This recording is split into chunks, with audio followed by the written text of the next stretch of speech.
What? What is this? I'm all buried up again. Well, that can only mean one thing. It's Resident Evil time! There was only one Resident Evil movie missing. And we found it! I got a shotgun. Leon Kennedy!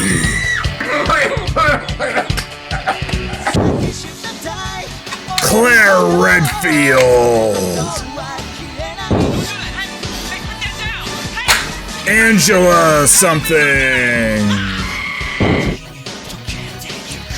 That asshole senator! And the British researcher guy! Resident Phelous!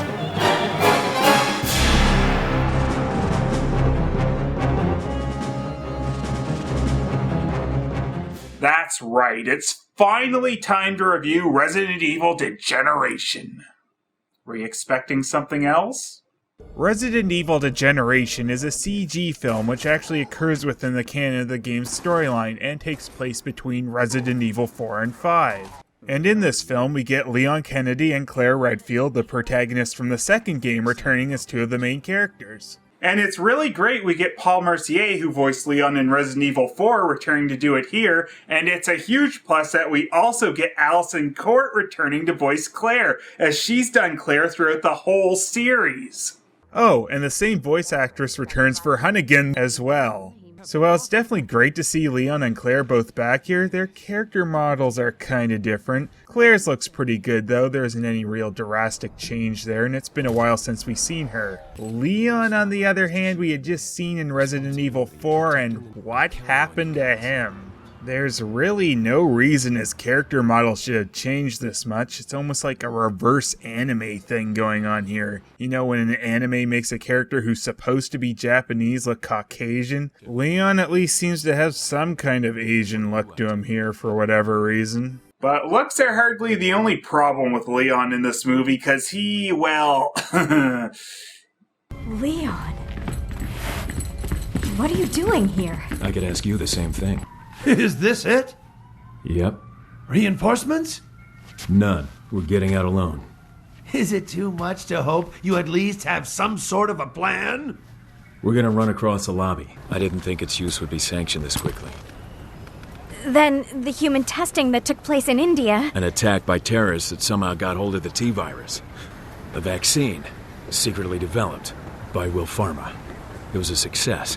The infection rate was kept as minimal as possible. Claire, try not to get killed. Okay, ditto. He really just seems to have a rod shoved up his ass for the majority of the film. He acts way too removed from the situations happening to him a lot of the time. We did see a good leap in his character from the second game to the fourth, going from the rookie cop to the much cooler under pressure special agent. However, he didn't act like a robot in the fourth game, and not much time has passed since then, so unless he went and got a personality-ectomy, there's no reason for this. Claire, however, they got right. Well, half of the time. I told them I was here. They would have ignored your call. You might want to stick your ego up your ass.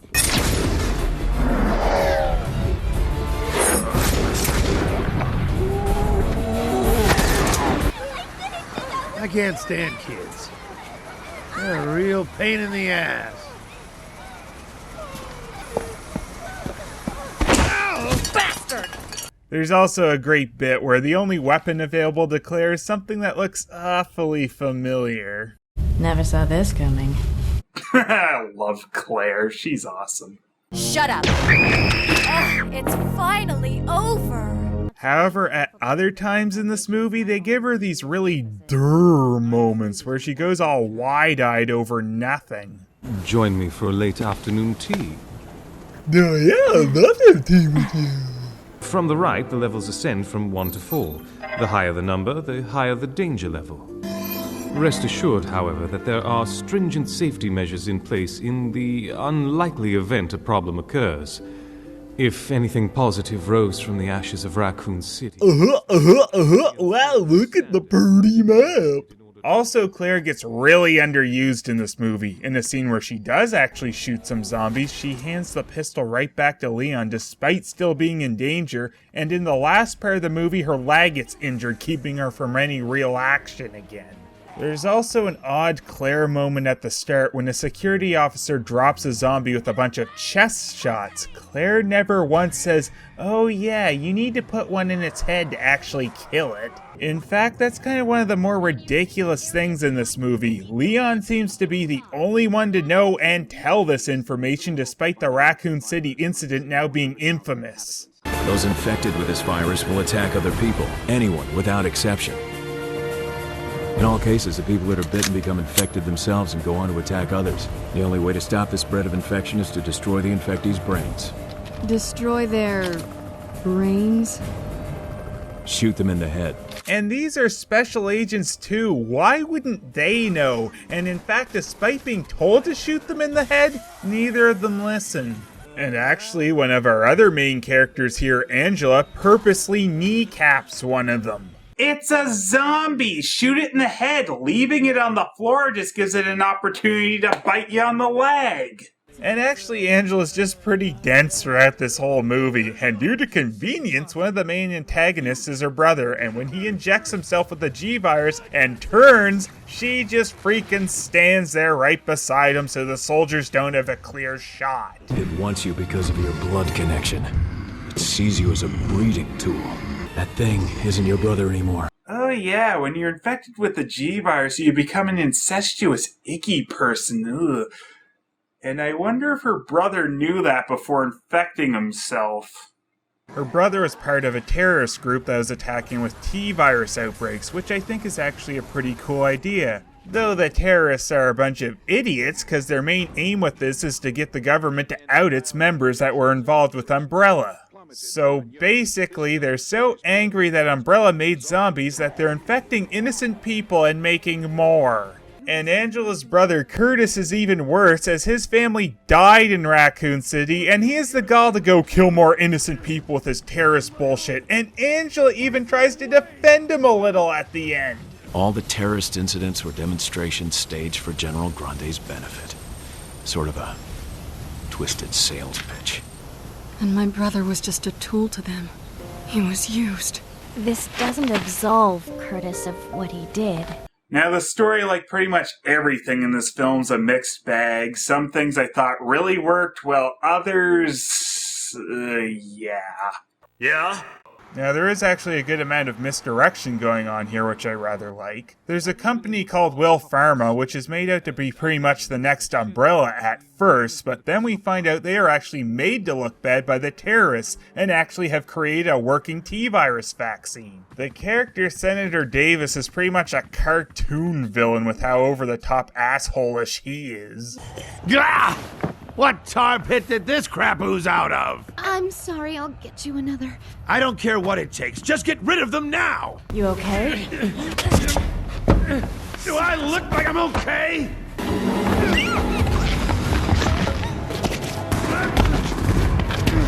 And it kind of pays off in the end when someone has sabotaged Will Pharma by destroying almost all the vaccine samples in its research. It seems kind of obvious it'd be him, but no, surprise, it was Mr. Want to have tea with me? Frederick Downing, who was actually a former Umbrella employee who stole T and G-Virus samples and is trying to sell the vaccine and the virus. A high price. So the senator isn't the blow up an orphanage kind of villain, he's just the steal candy from a baby type. Seriously, they could have rounded him off at least a little. Now, one of the problems with Degeneration is the pacing. There's a good chunk in the middle between being at the airport and when they go and fight the G-Virus infected Curtis, where they're just kind of standing around talking, and it really slows the whole thing down. Not to the point of a bunch of useless slow motion, but you know. It's kinda awkward too, with Claire just running off with Downing for tea right after the airport incident. They should have just had another terrorist T-Virus attack at Will Pharma almost right after the airport attack. That would have been able to get almost everyone there right away, plus we would have had more zombies. And given Claire more to do in the last part of the movie than watch some monitors and press a few buttons. Though with the zombies, at least this movie has given us some, which is more than I can say for the games lately. So with all its positives and negatives factored together, I guess Degeneration comes out pretty average. It's still a far sight better than all the Paul W. S. Anderson crap, though, that's for sure. And I'd say it's probably worth a watch, especially if any of the clips looked interesting to you. Well, I guess I'm done with Resident Evil again for a while. Wait, why'd I just do that? Okay, yes, next time I'll be looking at the other live-action Paul W. S. Anderson piece of crap. Now, where'd I put that? I don't like this movie, doesn't look too friendly. This monster seems so fake, my nerves are gonna break. Phelous, don't let me down, you need to be around. Grab that running one up and blast that sing a new one. This movie looks shitty. Phelous, so Phelous, bring a multi-comedy of Phelous, so Phelous, and some horror movies of Phelous, so Phelous. I don't care about how you sound, oh Phelous, so Phelous. What's your opinion about?